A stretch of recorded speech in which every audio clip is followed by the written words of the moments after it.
Yeah, you can just go through 1 minute. Okay.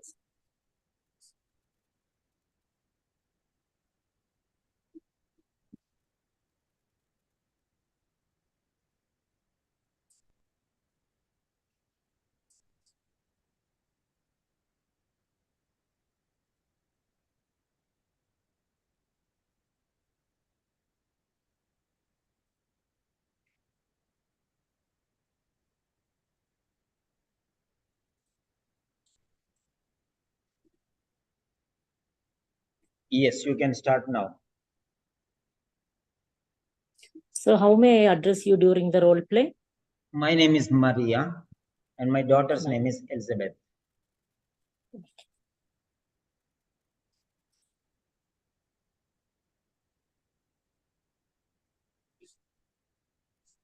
So daughter's name, please. Elizabeth. Elizabeth.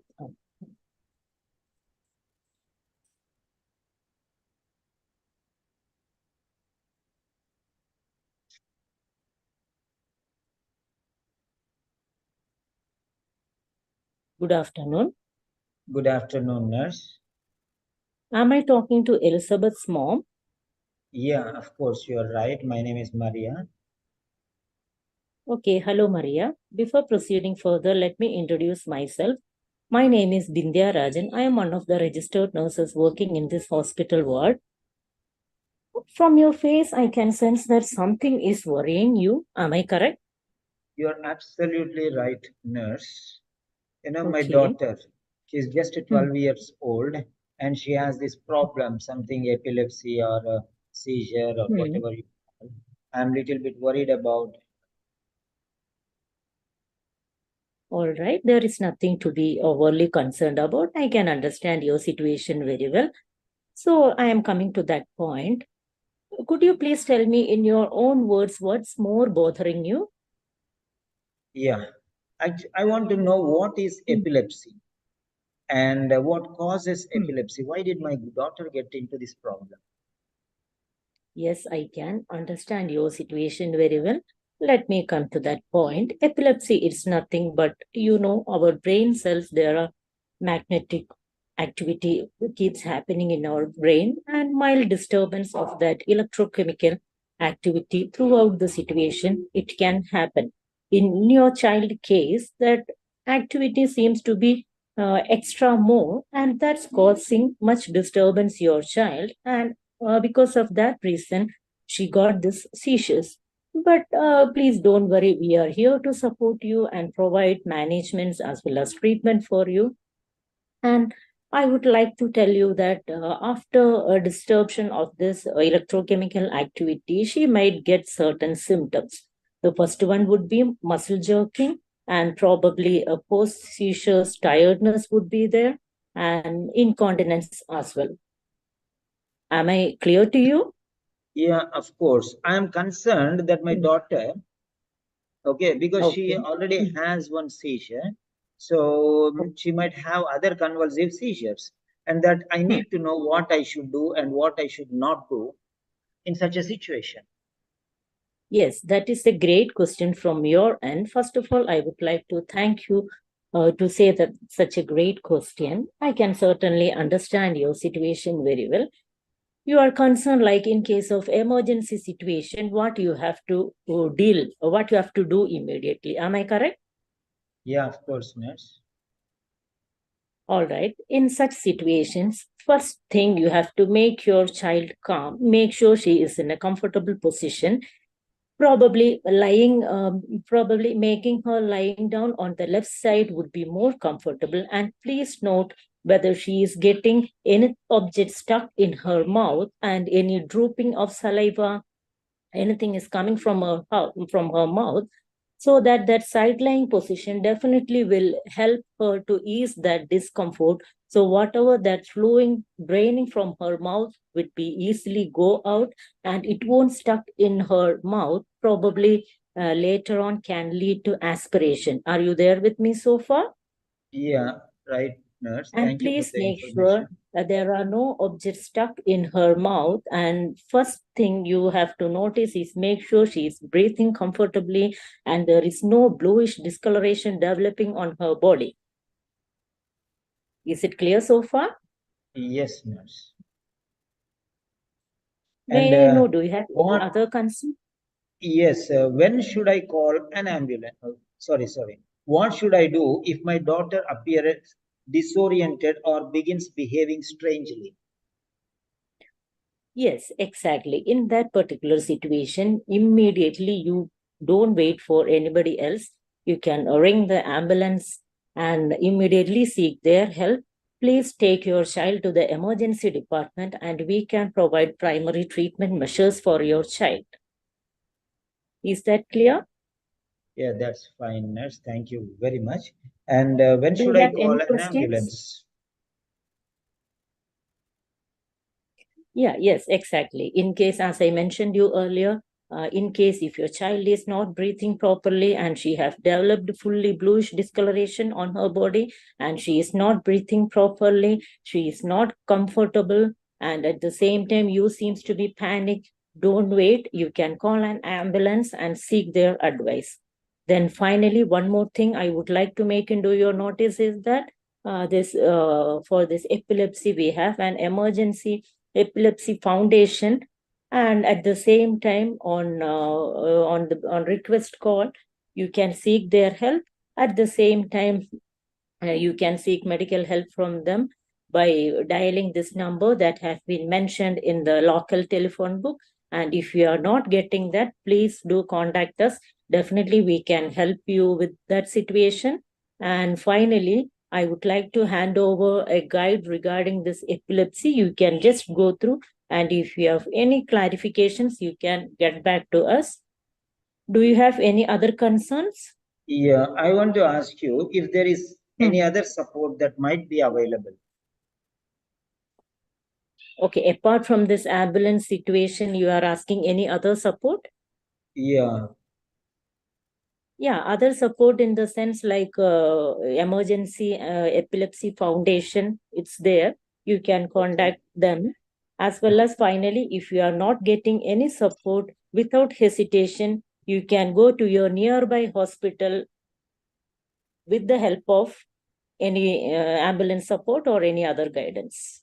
Or else, do you have any nearby hospital where Yeah, you of are course. residing? Yeah, we have a clinic close by, but hospital is a little Huh. far. Okay, all right. Then I would like to make sure that please don't visit it, please don't hesitate, and please don't wait also immediately. You can take your child and go to that clinic. They will give you that basic treatment measures. Then after your child is settled over there, please transfer her to the higher hospital. Are you getting my points? Yes, of course, nurse. Is that clear so far? Definitely clear. Everything is. Thank you very Then, much. all right, Miss Maria, thank you for your time. If you have any concern, please do not hesitate to press this hospital bedside buzzer that is next to your child's bed. I Yeah, wish you a thanks. speedy recovery for your child. Please take care. Thank you very much, nurse. Yeah, Thank you. right. Now we have a feedback session. So, Bindhya Rajan, you have done very well. So, because you wanted this feedback, okay, I am going to put it. I'm going to give you feedback. So, this session will help you a lot. So, if you don't, you may think that here there are some mistakes. Yeah, there may be some mistakes, but because if you learn the mistakes here, then it will be helpful in the next session. So, that's why I'm giving you a lot of feedback now. And they will be recorded and you can watch them carefully and you can go through that 2 3 times audio and video, and then you can learn, so you can make all the points whatever I tell you, you can make those points. Yeah, first thing is regarding your fluency. Yeah, you're very good. Fluency is well maintained, except at one or two situations. Everywhere it's perfect. Then afterwards, accuracy. Yeah, accuracy somewhere here and there will be a lag, no problem, but not too much. You're okay. The confidence level, the confidence, the way how you are speaking, It's, yes, soft and sweet. Very good. You're going without any hesitation, confusion, panic, or being upset. So maybe you're well experienced, you have a lot of knowledge, right? The next one is the subject knowledge that you have. You have to flaunt your subject knowledge. How can you flaunt your subject knowledge? How can you flaunt your subject knowledge? So, for example, it's not just a subject knowledge that you have to focus. So general knowledge also is very important. So if I were in your place, I would have also experienced anxiety, worry, and tension. But because I am a nurse for the last 10 to 12 years, 10 years, I have been seeing a number of people who have been suffering with this problem. They might have had multiple episodes of convulsive seizure. I have seen them literally. This is not a very serious problem. Only the thing is, care should be taken at the right time. If the care is taken, complications will not arise.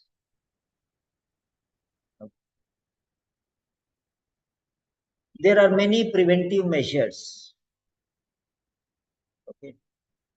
So by these, you can avoid the chances or the occurrences or from experiencing multiple episodes of convulsive seizure. So prevention is better than cure. After getting convulsive seizure, coming here and taking treatment, better try to take care in the beginning itself and avoid all these happenings. Okay, so you can tell like that.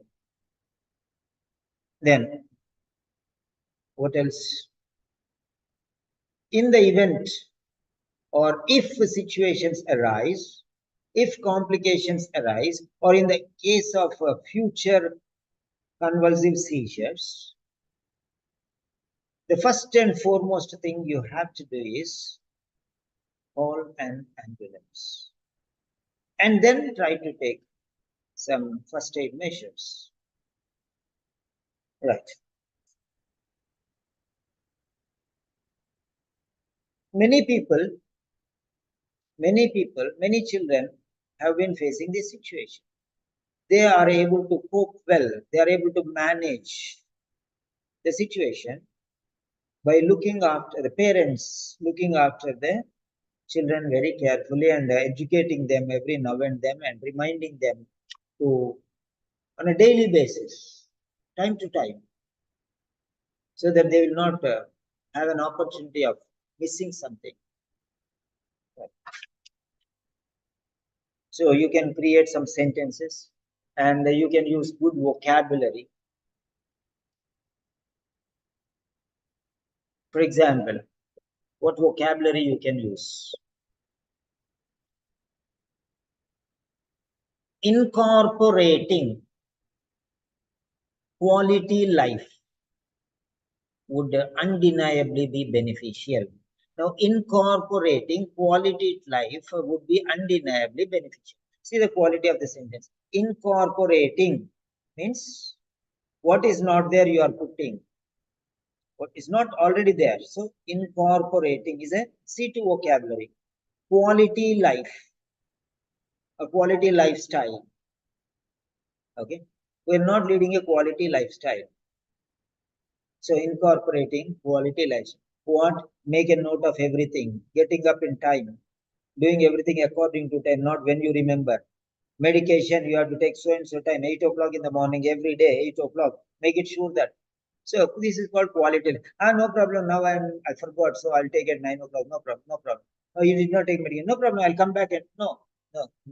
Quality life is a standard life.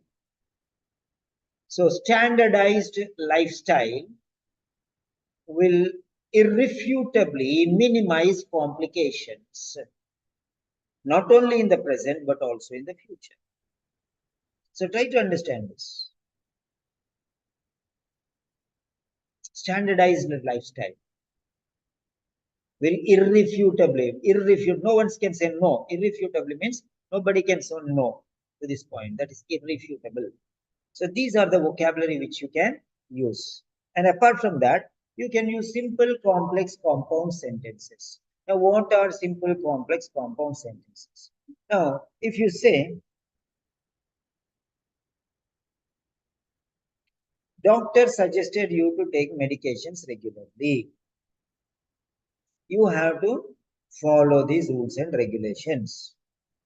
Your son will be perfect. Now, these three sentences are separate, but they still have some sort of relationship between them. Some relationship between them. Now, these three sentences can be joined together. The doctor has given some recommendations. You have to follow them. Following the recommendations of the doctor will definitely minimize the complications of your child. Finish. So, how to improvise the quality of the sentence? Instead of talking three ordinary sentences, you are taking one compound or complex sentence. This is the way you improve your quality. So, otherwise, everything is fine. You're doing well. Of course, you'll definitely, with this presentation, you'll definitely clear your OET, no doubt. But you can even get 400 or 400 plus. So, work hard a little bit and get, yeah, quality. Yes, who is that? Bindhya Rajan. Hello, Bindhya. Yeah, hello. Yeah, do you have any doubts?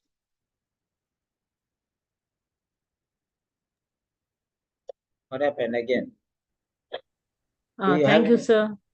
do you have any Thank you doubts? for You have any questions? You can ask me. nothing, sir. It's clear. Thank you for your feedback.